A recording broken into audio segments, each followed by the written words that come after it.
O Vasco é meu, o Vasco é seu, o Vasco é nosso. Mas já faz um tempo tem uma patotinha aí achando que o Vasco é só deles.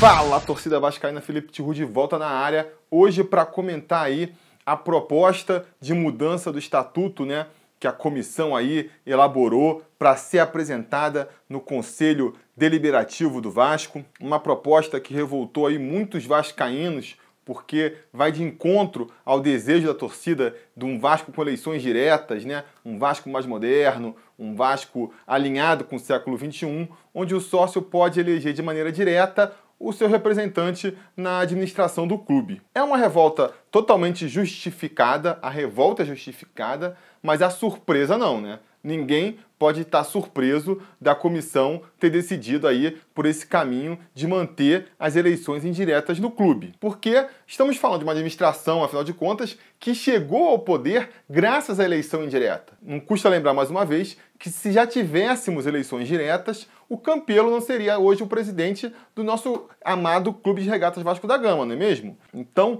tem que ser muito inocente para achar que um cara que chegou de maneira indireta ao poder vai ser justamente o pivô da mudança no estatuto para fazer as eleições ficarem diretas, né? Quando o Campelo resolveu trair o Júlio Brandt e se unir ao Eurico Miranda para virar presidente do Vasco, com certeza, uma das concessões que ele fez com o Eurico Miranda ali foi essa de não abrir o clube. O Eurico Miranda, a gente sabe, a velha guarda ali que dá apoio a ele, que dá retaguarda a ele, é radicalmente contra a participação da torcida na vida política do clube, né? Quer que o Vasco se mantenha na mão de poucos ali, um clube que movimenta uma paixão imensa, toca aí os corações de mais de 20 milhões de brasileiros, que é quem fazem o Vasco ser o clube que é, mas na hora ali da escolha dos caminhos que a gente vai seguir, eles querem que fiquem só 300 pessoas escolhendo. Na hora de pedir nosso dinheiro, na hora de pedir nossa colaboração, aí nós somos 20 milhões. Na hora de decidir para que caminho o clube deve seguir, aí são só 300 ali escolhendo o futuro do Vasco. Complicado, né? E depois, como se isso já não bastasse, se o Campelo não quis nem devolver o direito de voto ao sócio torcedor, muito pelo contrário, deixou ainda mais difícil do torcedor votar, né? Porque, vamos lembrar aqui, na época do Dinamite, foi criada ali a categoria de sócio geral, que era parte do programa de sócio-torcedor do Vasco, então você pagava ali uma entrada de R$100 e depois com R$30 de mensalidade você já tinha direito a voto no Vasco. Com a volta do Eurico Miranda ele acabou com isso aí, descaracterizou completamente a categoria de sócio geral, ficou bem mais caro, tanto para você entrar quanto a mensalidade de sócio geral. O Campelo, que na campanha prometeu voltar como sócio geral, voltou com ele ainda mais caro do que na época do Eurico, para poder afastar o torcedor do direito de votar mesmo, né? Não tem como negar isso aí. Ora, se nem isso, se nem essa concessão ele quer fazer para a torcida do Vasco, quem dirá eleição direta, né? Porque o direito de voto para o sócio-torcedor, com essa barreira aí da eleição do conselho, mudaria pouca coisa. Vamos supor que o Vasco tivesse 100 mil sócios-torcedores, 100 mil sócios com direito a voto. Aí, 99.990 sócios votam no macaco-tião para novo presidente do Vasco. 10 votam aí que o Eurico Miranda deve ser o presidente. Ora, nos 99.990 votos, vão eleger 120 cadeiras no Conselho. Os 10 votos vão eleger 30 cadeiras no Conselho. E ainda tem as 150 cadeiras ali que são vitalícias, que são dos conselheiros natos. Portanto, mesmo com 99.990 sócios votando no macaco-tião, os conselheiros natos e a chapa que ficou em segundo lugar na eleição teria mais força que todo esse povo aí para eleger o novo presidente do Vasco. Então o próprio discurso que muita gente que é contra o voto para sócio-torcedor usa, de que, não, se você abre voto para muita gente, pessoas que não conhecem o Vasco podem votar num nome estranho ao clube e que vai destruir o clube, toda essa história já não faz muito sentido, né? Porque, repetindo meu exemplo aqui, se desse uma maluquice na cabeça de mais de 90 mil sócios vascaínos, eles escolhessem um macaco para virar presidente do clube, mesmo assim, ainda teria essa salvaguarda aí, né? De ter os conselheiros vitalícios e os conselheiros eleitos em segundo lugar para poder evitar que isso acontecesse. Ora, se nem isso eles estão dispostos a abrir mão, precisando de sócio, estão precisando de motivo para fazer a torcida virar sócio, estão precisando de dinheiro do sócio-torcedor. Nem assim eles dão direito de sócio para o torcedor para atrair, porque não querem correr o risco de perder ali o poder que eles têm, né? Com essa cláusula aí que eu comentei, que a eleição indireta ainda permite criar. Se eles não estão dispostos a isso, vocês acham que eles vão propor uma eleição direta que, para continuar no meu exemplo aqui, faria o Macaco Tião virar presidente direto, sem ter nenhuma medida que pudesse tirar ele de lá? Claro que eles não vão fazer, né? E claro também, antes que comentem aí, que quanto mais sócio torcedor tiver direito a voto, menor são as chances da torcida eleger o Macaco Tião para presidente do Vasco, né? É achar que o torcedor é muito burro, achar que o torcedor não vai querer o melhor para o clube ou que o torcedor vai botar um cara completamente despreparado para ser presidente do clube. Então, amigos, é muita ingenuidade achar que com essa diretoria aí que assumiu o clube, a gente ia conseguir, de maneira pacífica, sem nenhuma pressão, ver o Vasco tendo finalmente eleições diretas para presidente. E aí eu vejo muita gente argumentando também: Felipe, você precisa apelar para o bom senso. É demagógico querer que o Campelo proponha eleições diretas, sendo que a gente sabe que todos os conselheiros natos vão votar contra, que todos os conselheiros que foram eleitos pelo Eurico Miranda vão votar contra. Para quem disse isso, eu respondo: olha, realmente é muito difícil de acreditar que a gente poderia ver hoje uma reforma no estatuto que trouxesse eleições diretas para o Vasco.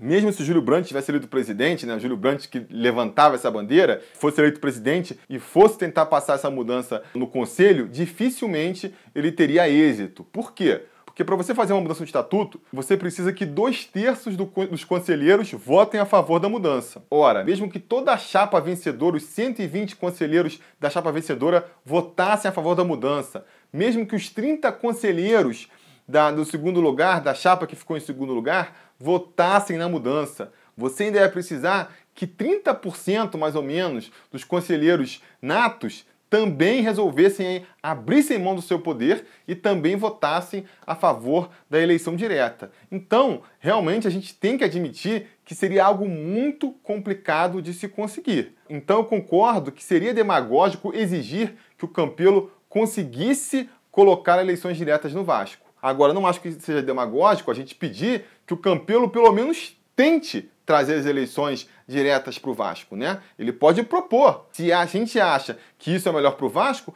por que não tentar? Por que não propor e ver lá no Conselho o que vai dar? No mínimo, vai gerar o debate, no mínimo, vai expor quem é contra, entendeu? Então, a torcida, os sócios que têm direito a voto vão poder ver exatamente quem é a favor e quem é contra, quem está jogando a favor do Vasco e quem está jogando a favor dos seus próprios interesses. Acho que seria muito válido, sim, a gente discutir isso no Conselho de Beneméritos, por mais que no final a chance de uma coisa assim ser aprovada fosse bem pequena. Ou, se acha que não vale a pena, que seria um desgaste desnecessário, o Vasco tem muitos problemas para resolver, não vale a pena se desgastar com uma questão que a gente sabe que vai acabar não dando em nada. Esse também acho um argumento válido. Não adianta agora tentar forçar as eleições diretas, sendo que a gente sabe que as condições políticas do Vasco são completamente desfavoráveis, vai ser um desgaste à toa. Beleza. Então, amigo, não faz proposta nenhuma de reforma do Estatuto, né? Vai propor uma reforma do Estatuto só por propor? Não faz sentido. E o que acontece, na verdade, não é nem isso, porque essa proposta de reforma do Estatuto, ela, além de não fazer as coisas melhorarem para uma possível eleição direta lá no futuro, ainda piora as coisas. É uma reforma que está sendo proposta que vai fazer o Vasco dar passos para trás na direção de ser um clube mais democrático. Porque quais são as propostas que eles querem fazer? Aumentar o número de conselheiros. Eles querem que agora o conselho deixe de ser de 300 conselheiros e passe a ser de 360 conselheiros. Botar mais 60 conselheiros aí.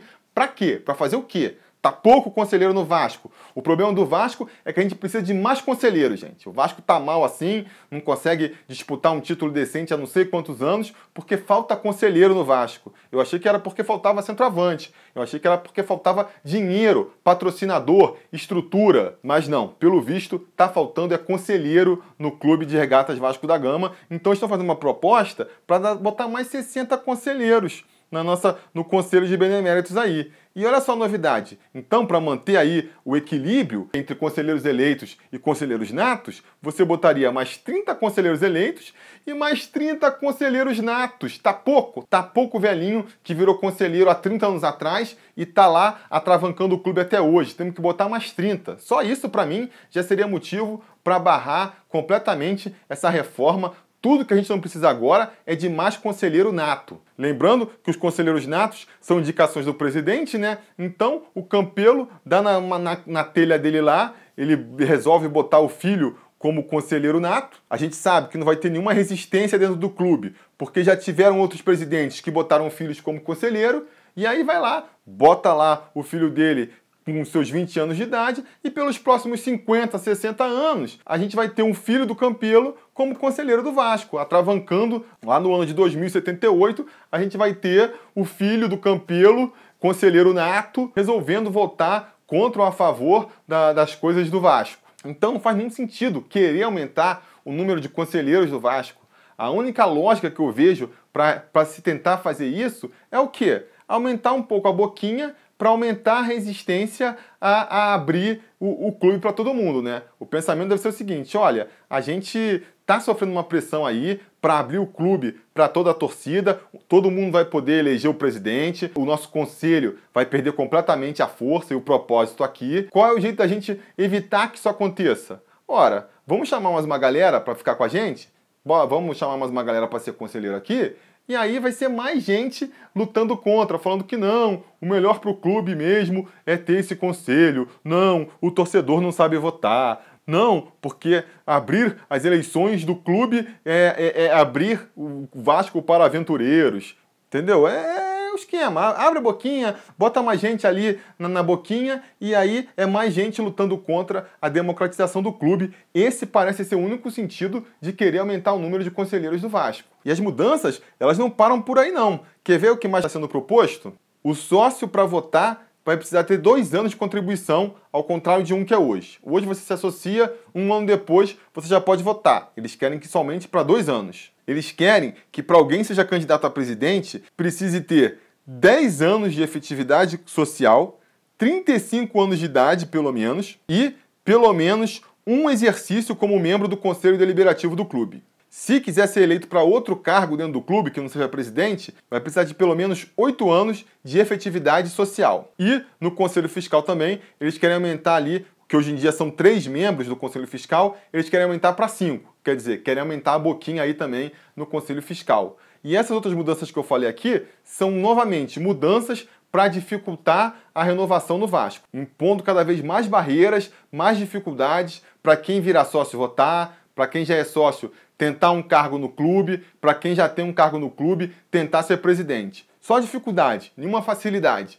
Quer dizer, tá querendo fechar o clubinho mesmo. Se o Vasco tivesse tomando uma medida para abrir um pouco o clube, vamos supor, a gente estivesse sendo proposto nessa reforma do estatuto facilidades para o sócio-torcedor poder votar, né? Não precisar fazer essa chincana administrativa que tem que ser feita hoje do sócio geral, que foi uma solução que a administração Dinamite deu para poder dar o direito de voto ao sócio-torcedor sem precisar passar por uma mudança no estatuto. Para resolver isso, poderia ser proposto agora, vamos fazer aqui, oficializar um esquema onde o sócio-torcedor pode votar, ele tem direito a voto, mas ele não tem direito a se candidatar, e aí, por conta disso, nós precisamos tomar umas medidas aqui para preservar o clube. Então, ao invés de 1 ano de associado, o cara precisa ter 2 anos, 3 anos, vamos estipular aqui. Tudo bem, né? Você está abrindo de um lado, está se precavendo do outro para não correr riscos de um acidente, de percurso, sei lá. Tudo bem, mas não é o caso aqui, né? A gente está vendo uma proposta de mudança de estatuto que não só não abre mais o clube, não democratiza mais o clube, como fecha o clube ainda mais, deixa mais patotinha do Bolinha ali. E isso a gente não pode aceitar, né? Tem um escritor italiano, o Giuseppe Lampedusa, ele escreveu um livro falando sobre a decadência da aristocracia italiana, e nesse livro tem uma frase que ficou muito consagrada e que a gente pode muito bem aplicar ao Vasco de hoje. A frase dizia: tudo deve mudar para que tudo permaneça como está. Essa parece que é a situação do Vasco hoje, né? Eles mudam o presidente, eles querem mudar agora o estatuto do clube, mas todas essas mudanças só estão sendo feitas para que o Vasco continue esse clube fechado, né? E essa panelinha que resolve tudo entre si, mantendo a torcida fora de qualquer decisão política e estratégica do clube. Ora, meus amigos, a gente não pode se enganar. Se você está confortável com isso, tudo bem, é um direito seu. Se você acha que é errado, se você é a favor de um Vasco mais democrático, com diretas já, com direito de voto ao sócio-torcedor, não fique aí pensando que essa é uma mudança que vai acontecer naturalmente aí sem a gente fazer nada não. Você acha que a panela que está no comando do clube agora vai, de livre e espontânea vontade, ceder o seu poder e dividir com todos os torcedores do Vasco?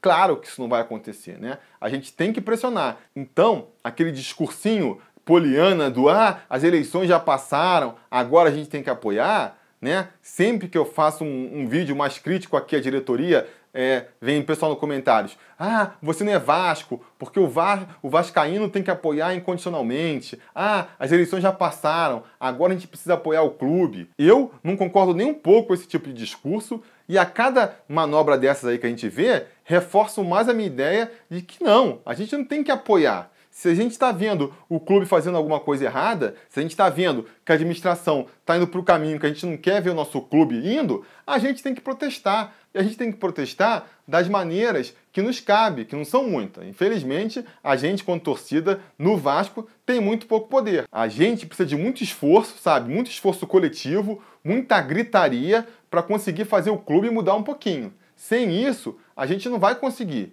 Então, se eu estou insatisfeito com o programa de sócio-torcedor, porque eu acho que eu tenho que ir de votar, a única maneira de eu tentar fazer isso acontecer é como?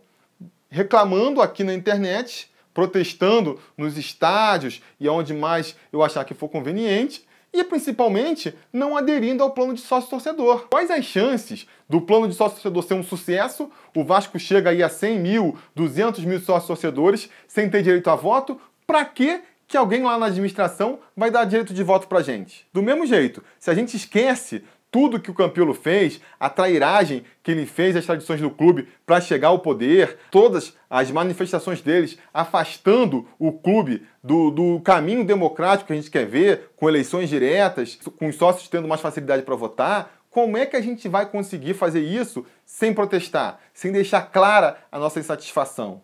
Então, eu acho que o caminho é esse. Se vocês querem isso, vocês têm que protestar. Esse discurso de não, temos que apoiar o Vasco acima de tudo, ignora, eu acho que não vai funcionar. É muito fácil dividir as coisas, dividir o que é a administração do clube, o que é o time em campo.